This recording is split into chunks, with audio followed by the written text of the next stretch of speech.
So I'm making this video because on November 7th, 2019, I almost died.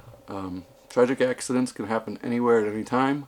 If you're not prepared, you may lose your life, or if you're prepared and you know what to do, you can probably save your life or somebody else's. On November 7th, I woke up like any other day, 4 in the morning, getting ready to go out and hunt just before the rut, getting all my gear ready, getting everything put in my pack, getting ready to go out. Couldn't find my gloves, so I was having a rough morning to begin with. Couldn't find my gloves or my winter hat. I had them the day before when I was out hunting. Couldn't figure out where they could have gone. Nowhere to be found. So about 4:45 in the morning, I headed out. I went to stop at the gas station, did my normal routine, grabbed a pair of gloves and a winter hat because they have them on a rack. They're cheap. And then I headed down about 5 miles from my house to some public land that I've already been scouting, and I've been there a bunch of times. The spot I wanted to go to was probably about a mile and a half in. And the day before, I had seen a 4-pointer pop out on me. He wasn't a shooter, so I let him go.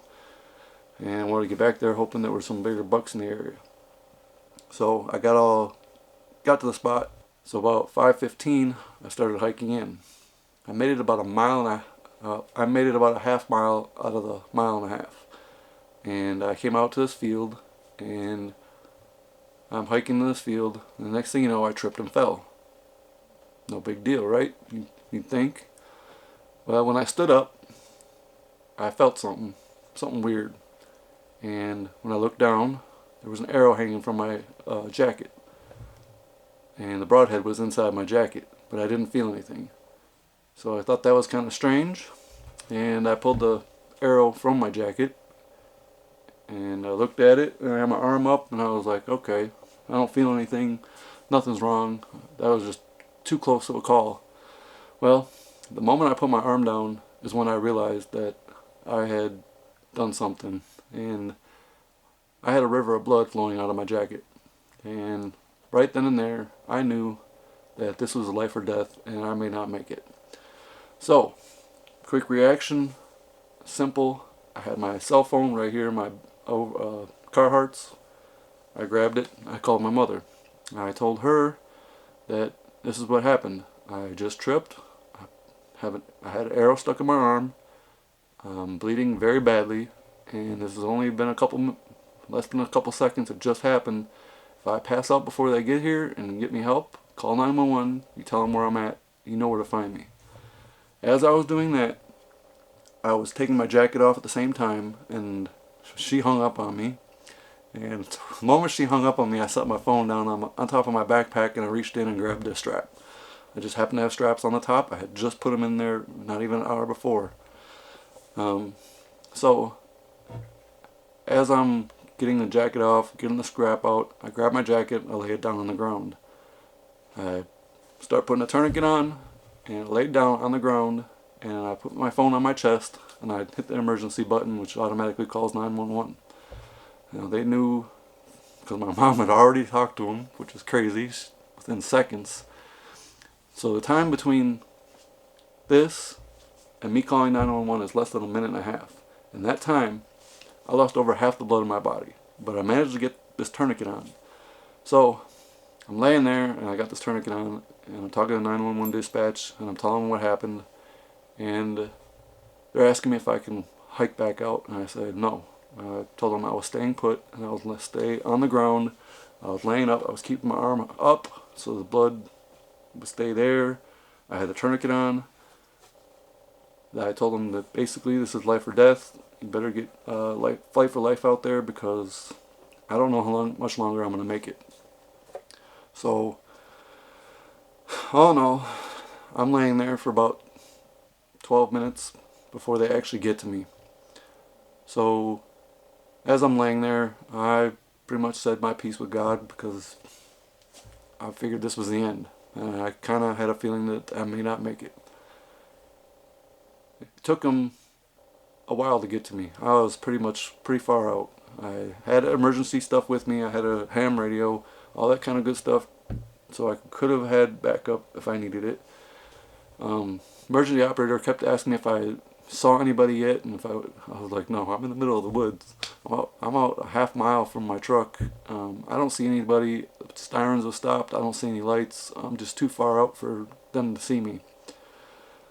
So she's talking to me and talking to me and talking to me, and all of a sudden a UTV pulls up. Sheriffs and firefighters jump out and run to me, and some guy sits down next to me, and I don't know who he was. I figure he's a firefighter. I haven't met him yet. The sheriff's standing over me asking me all sorts of weird questions, you know, trying to figure out if I'm still alive and if I know where I'm at, if how much blood I've lost. All they know and all they can see is there is absolute blood everywhere. It looked like a war zone. I've seen the pictures. I don't have the pictures because the person who has them is the game warden, and he hasn't sent them yet. He's the one who, I guess he was there on the scene with the sheriffs, so I don't remember because it was so much happening all at once, who was there and who wasn't, but I guess the game warden was one of the first responders. So they're talking to me. One of the sheriffs runs up. He has a special tourniquet. He puts that on, and they're trying to save me. And they rushed another 4x4 pickup truck out to me because they can get through the field and get to me. And they brought more firefighters and a board, and they got me on the board and threw me in the back of the truck. They drove me out, got me to the ambulance. They decided they wanted to use the UTV to get me out of there, and when they sat me up, I started gasping for air. I couldn't breathe. And I told them within a couple breaths that you had to lay me back down. I couldn't do this. So they had to radio back and tell them to bring a 4x4 pickup truck out to come get me because there was no way they could bring me out with the UTV. Just too risky. Flight for Life landed 2 to 3 miles away at a school. They couldn't land anywhere in the area. It was too risky. So when I got to the ambulance and they got me in the back, I was twitching all over the place. I was starting to go into shock. Well, I was still conscious. I kept asking the ambulance driver if it was normal for me to be twitching and flopping all over the place. He said, yeah, your body's going into shock. They made a decision at that point that they were going to drive me to the hospital because it was only 8 miles away. It was 3 miles to the chopper, and they said it wouldn't be any faster. It was easier for him to drive. When they got to the emergency room, and they rushed me inside. Wasn't bleeding anymore. My body temperature was less than 90 degrees. I had lost over half the blood in my body. Somehow I was still conscious. They rushed me into surgery, and I'm basically here because of my quick actions. I shouldn't be talking about this. I feel it needs to be said though. The hardest part is talking about this. Now, when you go out hunting, you need to be prepared. Anything can happen at any time. I've been on construction sites and I've seen people get hurt. I've been witnessed accidents where people were just left just mangled and couldn't be saved. I've seen it. I've watched my grandfather take his last breath. Once you've seen death, it becomes part of you. Now, if you're prepared and you know what to do, you can save your own life. If this video helps somebody save their life, then I've done my part. You should know what to do. Take first aid training seriously, because if I hadn't taken first aid training seriously, all the times I've been on construction sites and all the things I've seen in my life, I wouldn't be here. It was my quick thinking, quick action, less than a minute and a half between me calling 911 and getting my mom on the phone, between that time and me getting that tourniquet on, that saved me. If I would have waited 30 more seconds, maybe a minute longer, I had lost even more blood and I definitely wouldn't be here. You lose 2/3 of your blood and you're dead.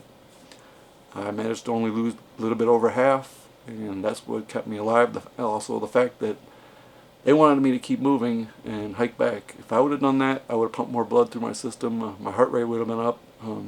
I had just been pumping blood right out of my arm. You don't want that. Stay put. Wait for help. Don't try to overexert yourself, because you're only going to kill yourself. Anything can happen at any time. Put that in your mind. You need to be prepared. Stay prepared, and make sure when you're going to go out, have things in your pack. I just happen to have straps. I had a belt on. It was probably been a pain in my butt to get it off. Probably taken me longer to get it off than it was to reach in my bag for the straps that I just put in there, and I knew exactly where they were. I probably did not have time to cut my sleeves off and make my own tourniquet because that would have taken too long too. The amount of blood I was losing was insane. The only time I've ever seen anybody lose so much blood is a perfect shot on a deer, and you hit him in the heart and you just watch the blood pour out. It's exactly what happened to me. It was crazy. I've never seen anything like it on a human being, and the fact that I'm a hunter and I've seen it happen before to deer is exactly why I knew that I didn't have much time. So, do your part.